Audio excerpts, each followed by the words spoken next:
अहिले चाहिँ हामी यो भिङ्गेर कि झिङ्गेर के भन्ने खोलामा छौँ र अहिले चाहिँ हामी यहाँ माछा मारेको पुरा लाइभ हेर्दैछौँ है। माछाहरू पनि यो खोलामा रहेछ र अहिले माछाहरू धमाधम मार्दैछन् यहाँनिर पछाडिपट्टि भने यहाँ प्लस उता पछाडिपट्टि उता पनि मार्दैछ यहाँनिर। अब हामी यहाँ चाहिँ एकछिन बसेर कफी सफी यसो के हुन्छ हामी चियापान गर्छौँ। उता पछाडि जाल हान्दैछ पुरै।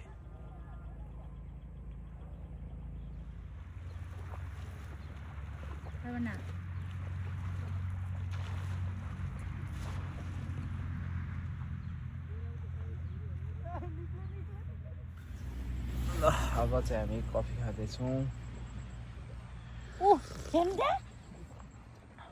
माछा त यता छ्याप्पै आम्मामा निकालेको कति थिएन अलि ढिलो भयो कहाँको ठुल्ठुलो परेछ है।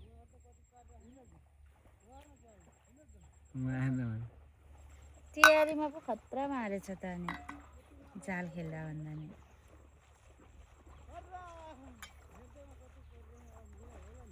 यताले आएर निकाल्नु न।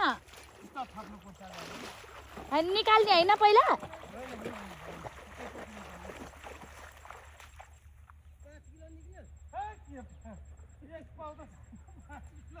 कहिले ननिकाल त्यत्तिकै थाप्ने रे किन होला।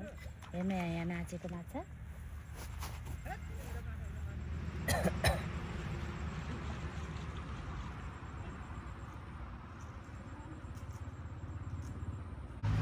मेरो चस्मा होइन त्यो केदार तलै गएपछि मारिस तिमीहरूले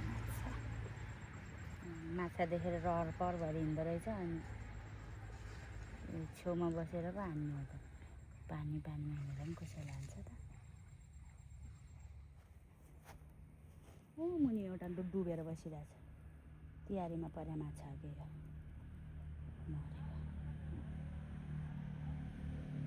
भित्ती माछा भन्छ हामी चाहिँ यसलाई यिनीहरूले के भन्छ एउटा दुईटा तिनटा पर गइसक्यो एउटा चारटा। ल खोलाबाट अब चाहिँ हामी बिदाई हुन्छौँ है त। यो गएर सप्तकोशीतिरै कता मिल्ने होला। यो माछा चाहिँ जोड पाइने रहेछ। जोड भन्दा पनि जस बुढोले बाटोमा काम गर्ने मान्छे रहेछ जस उसको बेलुकाको छाकटर हो भनौँ न। मासु भात माछा र भात ल्याम ल्याम।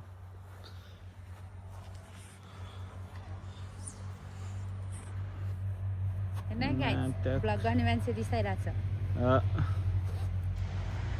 हल्का ठुस्का ठुस्की चलेको छ अवस्था।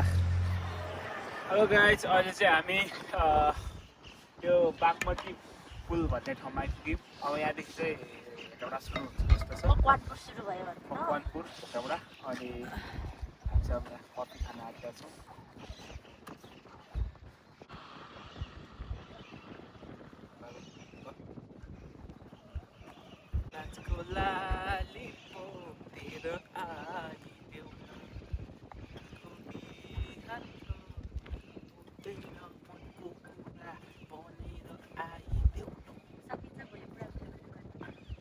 भोलि त सुत्ने हो मस्त। म त अहिले बेलुका गएर सबै लुगा भिजाउनु पर्छ। सरफमा ग्राम गुडुम भिजाऊ अनि 3 दिन भिजाउने अनि त्यसपछि 4 दिन त दिन।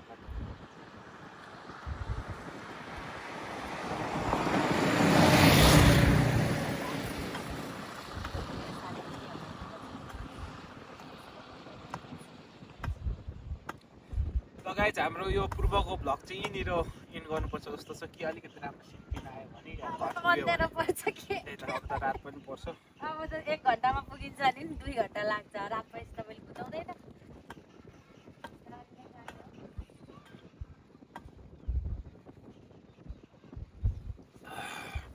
Okay guys see you in. अब पोखरातिर गयो भने पोखरा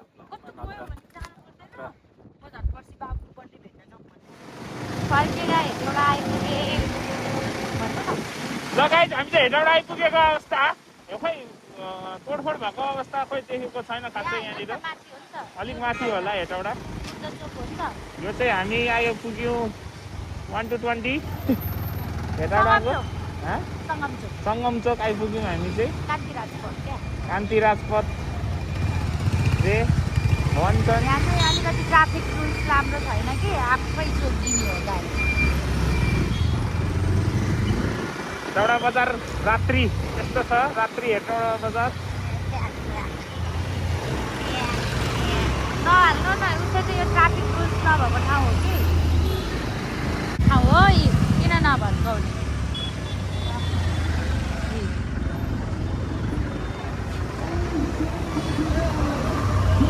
डुल्न आउनुपर्ने भएछ हौ बाबा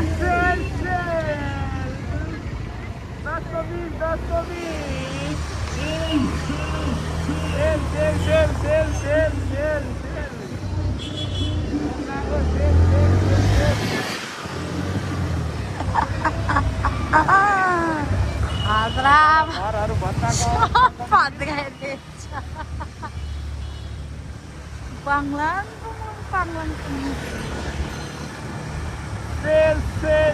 डेभिल्स हेर्नु यहाँ डेभिल्स ब्याक मान्छे डेभिल्स के त्यो हामीले अस्ति चाउचो खाथ्यौँ त्यस्तो राखेको रहेछ जेकीको परेन नि त यता ओरासम्म हो नि त उसको परे होइन नि त फाइनली गाइज अब 5 मिनटमा हामी घर पुग्छौँ यो चाहिँ हेटौँडा हस्पिटल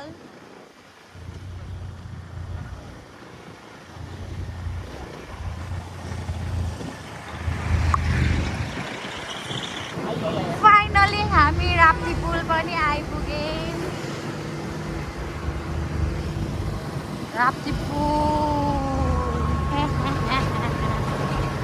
बोल्नु त बुढा राप्ती पुलको अवस्था चाहिँ गम्भीर छैन हामी चाहिँ घर आइपुगेको अवस्था है त अब ट्रकको पछि पछि हिँड्दैछु अब यहाँदेखि हामी लत्त भित्र छिर्नेछौँ अनि यो ट्रकहरू जहाँसुकै जाओस् पहिले चाहिँ भन्दैछु कि के यो चाहिँ भ्यू टावर जाने बाटो हो टाडा नहोय हामी चाहिँ अब छिर्यौँ गुफातिर अब हामी लाग्यौँ घरतर्फ घर पुगेपछि यहाँ झिलिमिली लाइटहरू त थियो है गयो